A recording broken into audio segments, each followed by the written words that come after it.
दोस्तों स्वागत है आपका हमारे एक नए वीडियो में। तो आज की इस वीडियो में हम लोग डिस्कशन करेंगे trend line, support and resistance.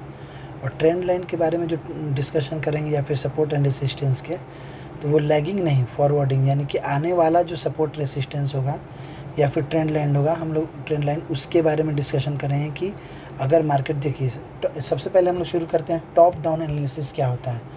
Top down analysis, top down analysis, top down analysis किसको बोलते हैं? जैसे हम यहाँ पे जाएंगे, सबसे पहले टाइम फ्रेम चेंज करेंगे, वन डे में चले जाएंगे और वन डे में मार्केट का डायरेक्शन देखने की कोशिश करें कि वन डे में डायरेक्शन क्या है मार्केट का।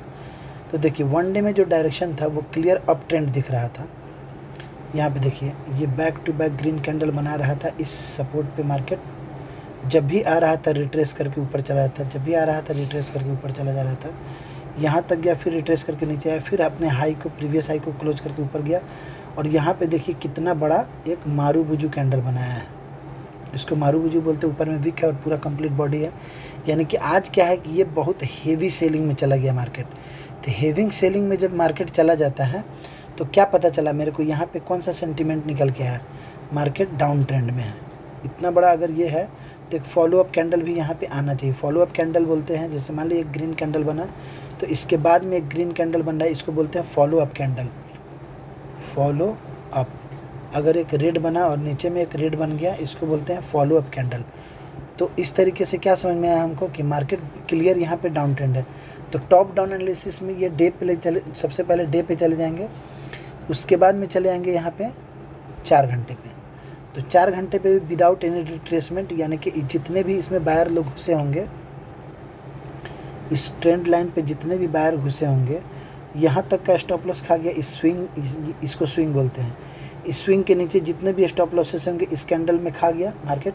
तो क्या है, ये कंप्लीट 4 घंटे पे बेयरिश है। इस बेयरिशनेस में कभी भी कॉल का पोजीशन हमको नहीं बनाना है। इसको दिमाग में रखना है कि जब मेरा ट्रेंड अप ट्रेंड में रहे, इसमें आप कॉल पोजीशन बना सकते। देखिए यहाँ पे कितना अच्छा ये चैनल वर्क कर रहा था। हम आपको सिखलाते हैं ना कि कभी भी चैनल में अगर मूव करे तो जब ये रिट्रेस करके इस सपोर्ट लाइन पे आए तब हमको कॉल के डायरेक्शन का ट्रेड करना है। उसको ही बतलाएंगे कि क्यों ऐसा करना है, उसको भी समझाएंगे। तो अभी फ़िलहाल ये समझते हैं टॉप डाउन एनालिसिस। ये मार्केट क्या है, बेयरिश है 4 घंटे के भी टाइम फ्रेम पे। अब इसमें चले जाएंगे टॉप डाउन एनालिसिस के बाद 4 घंटे के बाद 1 आवर में चले आएंगे। देखिए 1 आवर में भी देखिए कितना कंप्लीट बेयरिशनेस में है मार्केट, कंप्लीट सेलिंग में है, ये पूरा कंप्लीट सेलिंग में है। तो इसमें हमको क्या करना है, कॉल में पोजीशन नहीं बनाना। देखिए ये छोटा छोटा ये कंटिन्यूएशन डोजी कैंडल बनाया है। डोजी का काम क्या होता है, या तो मार्केट को यहाँ से रिवर्स कर देगा और नहीं तो मार्केट को कंटिन्यू करने में मदद करेगा।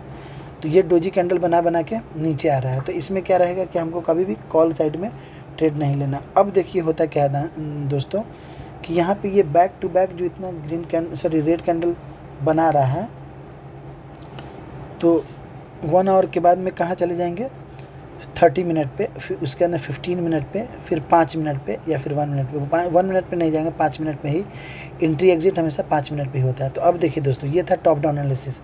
अब समझाते हैं कि जब कभी भी मार्केट मूव करते रहता है तो हमको एंट्री कैसे प्लान करना है और एग्जिट, और आने वाला सपोर्ट और आने वाला ट्रेंड लाइन सपोर्ट कैसे वर्क करता है, उस पर बात करते हैं। जैसे मान लीजिए यहाँ से एक ट्रेंड लाइन जा रहा था, गौर से समझेंगे। इसको यहाँ पे ब्रेकआउट कर दिया, इस पूरे ट्रेंड लाइन को यहाँ पे ब्रेकआउट कर दिया 1 आवर के टाइम फ्रेम पे। अब यहाँ पे क्या, इसमें कितना सारा स्ट्रेंथ है, पूरा एकदम क्लियर मारूबुजू है। बाद में आके छोटा छोटा कैंडल बना रहा है। इससे क्या पता चला कि ये जो स्ट्रेंथ है ना सेलर का, यहाँ पे कम होता हुआ दिखाई दे रहा है और एक रिट्रेसमेंट भी पेंडिंग है। क्योंकि ये क्या रहा है, कंप्लीट बायर को इन्वाइट करते करते सपोर्ट पे और सारे को एसएल ले रहा है। अब क्या है कि जब ब्रेकआउट करता है मार्केट तो उसके अंदर रिट्रेसमेंट के चक्कर में रहता है। तो रिट्रेसमेंट के लिए हमको पहले से एक अपना 1 आवर पे सपोर्ट लाइन ड्रॉ करके रखना पड़ेगा। सपोर्ट कहाँ पे बन रहा है, एक मेजर सपोर्ट यहाँ पे बन रहा है। देखिए मेजर सपोर्ट का मतलब ये है जहाँ से बार बार मार्केट, हम आपको बार बार क्या बताते हैं कि मार्केट जो होता है ना, एक कंप्लीट जोन में सपोर्ट रेसिस्टेंस प्ले करता है। ये सपोर्ट लिए हुआ है कैसे, यहाँ पे देखिए, यहाँ पे एक्यूमुलेट किया हुआ है इस सपोर्ट के ऊपर में जा जा के बार बार, फिर यहाँ पे भी किए हुआ है, फिर यहाँ से इनवाइट किया हुआ है बायर को, फिर उसको डरा के यानी कि रिट्रेसमेंट करके और फिर ये इतना अच्छा अप ट्रेंड दिया हुआ है। तो ये क्या कि मेजर सपोर्ट है और मार्केट इसके नीचे में ट्रेड कर रहा है। क्लियर है? तो यहाँ पे जितने भी सारे स्टॉप लॉसेस होंगे इस लेवल तक का सबको ये निकाल दिया स्टॉप लॉसेस। अब इसमें क्या रहेगा, हमको आगे से मतलब जैसे मार्केट नीचे जा रहा है ना, तो हमको पहले से इसका सपोर्ट पता होना चाहिए, ये कहाँ पे सपोर्ट ले सकता है। यानी कि नीचे जा रहा है तो हम जब सेल करेंगे तो यहाँ टारगेट हम अपना लगाएंगे कि कहाँ पे मार्केट रिएक्ट कर सकता है। तो देखिए यहाँ पे एक सपोर्ट है, पहले से हम ड्रॉ करके रखेंगे। जब इस एरिया में आएगा और 5 मिनट के टाइम फ्रेम पे कोई बुलिश कैंडल यहाँ पे बनता है तो यहाँ पे एक रिट्रेसमेंट पेंडिंग है, क्योंकि ये देखिए इतना क्लियर आया है मार्केट नीचे, क्लियर सेलिंग में, सेल ऑफ में है। तो यहाँ पे एक ग्रीन कैंडल यानी कि इस जब ट्रेंड लाइन का जब सपोर्ट लाइन का जब ब्रेक डाउन दिया है तो रिट्रेस करके तब नीचे गिरेगा। तो एक रिट्रेसमेंट का इंतज़ार करेंगे। कभी भी जब क्लियर अप ट्रेंड में रहे मार्केट, तो अप ट्रेंड में रहेगा ना तो रिट्रेसमेंट के बाद एंट्री बनाएंगे। रिट्रेसमेंट के बाद यहाँ पे नहीं परचेज कर लेंगे, यहाँ पे परचेज करेंगे स्टॉप लॉस हिट। यहाँ पे फोमो में पर एंट्री नहीं करना है। फोमो में अगर एंट्री करेंगे तो स्टॉप लॉस हिट। फोमो में ये रिट्रेस करेगा और अपने हाई को निकालेगा तो यहाँ BOS हो जाएगा, तो कंफर्म हो जाएगा कि मार्केट हायर हाई में है, higher high higher low, higher high higher low. तो नेक्स्ट वाले में जब इस सपोर्ट पे आएगा यहाँ पे, तो यहाँ पे खरीदारी करेंगे, यहाँ पे स्टॉप लॉस लगाएंगे। अगर ये इसको भी ब्रेक कर देता है तो समझिए कि अब मार्केट सेल ऑफ में, तो यहाँ पे जाके रिट्रेस करके नीचे भी एम पैटर्न बना के नीचे भी गिर सकता है। तो यहाँ पे क्या है, एक रिट्रेसमेंट पेंडिंग है। तो इसलिए मार्केट में हम पहले से यहाँ पे ड्रॉ करके रखेंगे। किस तरीके से? इस तरीके से, क्योंकि उसको तो रेस्पेक्ट किया नहीं, इसको रेस्पेक्ट किया नहीं, इसका सारा स्टॉप लॉस खा गया। अब नीचे मार्केट में सेलिंग में, तो यहाँ पे हो सकता है आके एक बायर को इस सपोर्ट पे इनवाइट करें। तो यहाँ पे जब आएगा तो एक कॉल का पोजीशन हम बना सकते हैं छोटा सा। हालांकि ट्रेंड के अगेंस्ट में नहीं जाया जा सकता है, लेकिन आप यहाँ बना सकते हैं। इसलिए अगर आपको ज़्यादा एक्सपीरियंस है तो जब यहाँ पे 5 मिनट के टाइम फ्रेम पे कोई बुलिश कैंडल दिखेगा तो यहाँ पे आप अप डायरेक्शन में ट्रेड बना सकते हैं। अब इसके बाद में दोस्तों बात करते हैं मेजर सपोर्ट कहाँ पे। यहाँ पे अगर यहाँ पे सपोर्ट नहीं लिया, थोड़ा सा इन्वाइट करके फिर से अगर ब्रेक कर दिया तो हम नीचे साइड में ट्रेड लेंगे। तो नीचे में कहाँ पे आ सकता है, इस लेवल पे आ सकता है, यानी कि 11,300। ये एक साइकोलॉजिकल लेवल भी होता है। तो जाहिर सी बात है इतना बड़ा फॉल देने के बाद में यहाँ पे इसके नीचे भी स्टॉप लॉसेस है। इस स्विंग के नीचे, सारे स्विंग के नीचे स्टॉप लॉसेस होते हैं। तो मार्केट आके रिवर्स करके यानी कि बायर को इनवाइट करके सपोर्ट पे बायर को इनवाइट करके फिर से सेल ऑफ में अगर जाएगा तो यहाँ जब रिट्रेसमेंट करके यहाँ पे अगर कोई हमको बियरिश कैंडल दिखाता है, चूँकि यहाँ पे एक चैनल भी बन जाएगा, यहाँ रिट्रेस करेगा फिर यहाँ रिट्रेस करेगा, तो यहाँ से हम डाउन डायरेक्शन का ट्रेड, चूँकि ओवरऑल मार्केट का सेंटीमेंट क्या है, डाउन डायरेक्शन में है। तो पहले से हम लोग सपोर्ट बना के ड्रॉ करके रखते हैं। अब बात कर लेते हैं ट्रेंड लाइन का। तो ट्रेंड लाइन पहले से क्या बना हुआ हो सकता है, मान ली यहाँ पे है तो इसको टच करके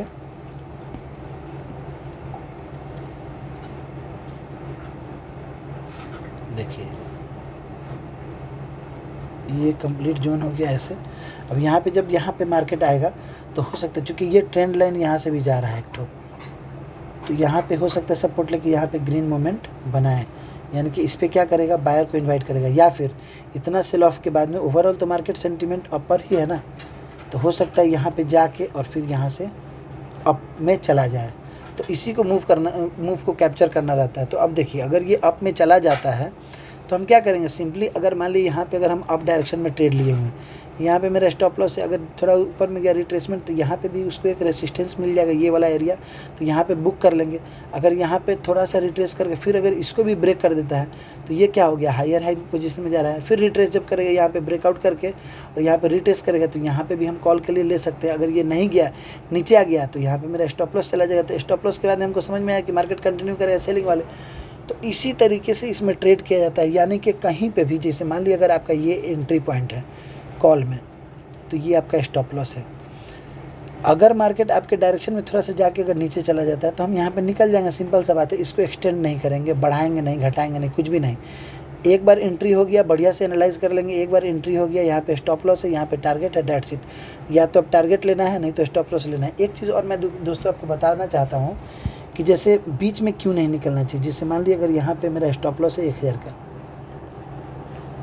यहाँ अगर 2000 का टारगेट है, अगर मेरे को 1500 रुपये दिखा रहा है, हम नहीं निकलेंगे। इसलिए नहीं निकलेंगे क्योंकि 999 दिखा रहा था तो नहीं निकल रहे थे, 1000 पे ही निकल रहे थे क्लियर, क्योंकि होप था कि कहीं यहीं से न घूम जाए। उसी तरीके से आप कैसे बता सकते हैं कि ये स्टॉप लॉस जाएगा कि यहाँ से घूम के ऊपर चला जाएगा? तो इसलिए हम क्या करेंगे, कंप्लीट 1999 भी नहीं लेंगे। या तो ये ले जाओ, चूँकि एक बार अगर आदत ख़राब हो गया बीच में निकलने का, तो आप स्टॉप लॉस तो पूरा लेंगे, लेकिन टारगेट के जगह पे आप पहले ही डर से निकल जाएंगे। अब फिर उसके अंदर मार्केट यहाँ जाएगा, फिर ऊपर में इतना बड़ा मूव दे देगा, तो आपको अफसोस हो जाएगी कम से कम इतना तो लेना था। अब अगर स्ट्रेटजी में आप बदलना चाहते हैं तो 2000 का जब प्रॉफिट दिखाता है तो आप एसएल को यहाँ पे कर दीजिए। अब आपका रिस्क फ्री ट्रेड हो गया। अब हो सकता है रिट्रेसमेंट करके फिर यहाँ से 4000 दे दे, तो होल्डिंग ही तो करना है, ट्रेड में को होल्ड कीजिए तो यहाँ 8000 दे दे। अगर यहाँ 6000 पर जा रहा है चाहे 4000 पे, तो अब इसको 2000 पे सटा देंगे अपने स्टॉप लॉस को, तो 2000 पे कम से कम मेरा फिक्स हो गया। अब अगर उसके नीचे में रिट्रेसमेंट करके अगर यहाँ पे 6000, यहाँ पे 8000 चला है तो यहाँ पे बुक करेंगे तो 1:8 का स्टॉप ये मिल जाएगा, हमको टारगेट मिल जाएगा 1:2, 1:4, 1:8। इस तरीके से बड़ा बड़ा मोमेंट कैप्चर किया जाता है ट्रेलिंग स्टॉप लॉस को देते हुए दोस्तों। तो आशा करते हैं आपको ये समझ में आ रहा होगा। अब इसको चलते हैं हम लोग लेके कितने नंबर पे, 1 आवर हो गया तो 30 मिनट पे चलते हैं। 30 मिनट पे देखिए ये कम्प्लीटली क्या कर रहा है। यहाँ पे आएंगे, देखिए यहाँ पे इस लेवल पे एक स्विंग बना हुआ था, यहाँ पे एक स्विंग था, तो इसको पहले ब्रेक किया है। तो लोगों को क्या लगा कि ब्रेक डाउन कर दिया, फिर धीरे धीरे यहाँ से बायर को इन्वाइट किया है। चूँकि सेल ऑफ होना था इसको, तो यहाँ से आया। फिर यहाँ पे देखिए, यहाँ पे छोटा सा रिट्रेसमेंट किया हुआ, कहाँ पे, तो यहाँ पे देखिए, यहाँ पे एक छोटा सा कंजेस्टेड इसको दिख रहा है। यहाँ से बायर को इनवाइट किया।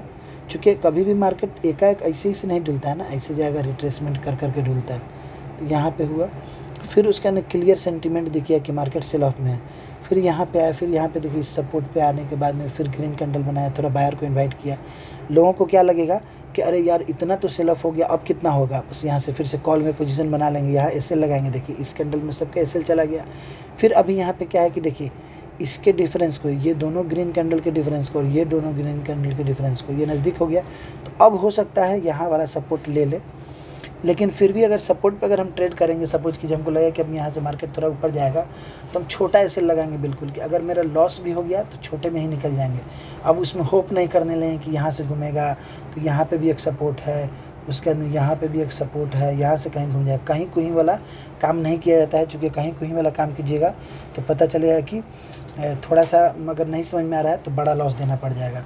और यही सब है ट्रेडिंग में। और क्या, बाकायदा आपको अपने मतलब ट्रेंड लाइन ड्रॉ करना पड़ेगा और उसके अंदर सपोर्ट असिस्टेंस देखना पड़ेगा कि मार्केट कहाँ पे किस तरीके से वर्क कर रहा है। यहाँ पे एक ट्रेंड लाइन ऐसे जा रहा था, बार बार जब भी इस पे आया तो ऊपर गया है, तो इसी को ट्रेड करना रहता है। अप डायरेक्शन में तो अप का ट्रेड लेंगे, अभी डाउन डायरेक्शन में तो क्या है, ये रिट्रेसमेंट किया तो यहाँ पे पोजीशन बनाए, ये रिट्रेसमेंट किया यहाँ पे पोजीशन बनाए, ये रिट्रेसमेंट किया यहाँ पे। 3 बार जब रिट्रेसमेंट कर जाए तो चौथी बार में संभल के कि अगर हो सकता है ये ऊपर जाएगा, यहाँ से रिट्रेसमेंट करने आप यहाँ पे सेल के लिए कीजिएगा, तो ये क्या करेगा, थोड़ा सा रिट्रेस करेगा और ऊपर चला जाएगा। क्योंकि सारे लोगों को पता चलेगा कि रिट्रेसमेंट के बाद नीचे आ रहा है, तो यहाँ पे आपका एसएल रहना चाहिए। अगर ये रिट्रेस करके ऊपर गया तो यही निकल जाएंगे। अब पोजीशन नहीं बनाएंगे नीचे साइड में, क्योंकि हो सकता है ये बड़ा पुल बैक दे दे, यहाँ तक इस स्विंग तक का दे दे पुल बैक, या फिर इस स्विंग का दे दे पुल बैक। तो इसलिए कभी भी अपने स्टॉप लॉस पे निकला जाता है। अगर स्टॉप लॉस में नहीं निकलिएगा शुरू में ही, तो फिर बाद में वही स्टॉप लॉस बड़ा बन जाएगा। और हम बता चुके हैं कि ट्रेडिंग में 4 क्वाड्रिलेटरल होते हैं, छोटा लॉस छोटा प्रॉफिट, बड़ा लॉस बड़ा प्रॉफिट। तो बड़ा जो लॉस होता है ना, बड़ा वाला लॉस सिर्फ उसको अवॉइड कराता है, बिग लॉस को अवॉइड कर लीजिएगा। तो बिग लॉस कैसे अवॉइड होगा, जब आप डिसिप्लिन बनते हैं, आपका जो कैपिटल है उस पर जो रिस्क लेते हैं, जब स्टॉप लॉस पे अगर 1000 चाहे 500 का वॉटएवर स्टॉप लॉस है आपका, अगर उस पर आप निकलना शुरू कर देते हैं तभी आप डिसिप्लिन ट्रेडर बन जाते हैं। तो आशा करते हैं ये वीडियो आपको अच्छे से समझ में आएगा दोस्तों, और फिर मिलते हैं नए वीडियो के साथ। तब तक के लिए जय हिंद, जय Bharat, thank you so much.